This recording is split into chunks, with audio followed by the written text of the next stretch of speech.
Hello everyone, आज हम देखेंगे महिंद्रा थार का क्रैश टेस्ट वीडियो।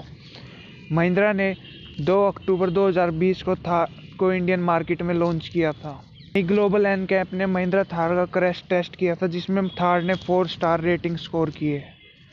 थार का एक्स शोरूम प्राइस 9,80,000 से शुरू होकर 13,75,000।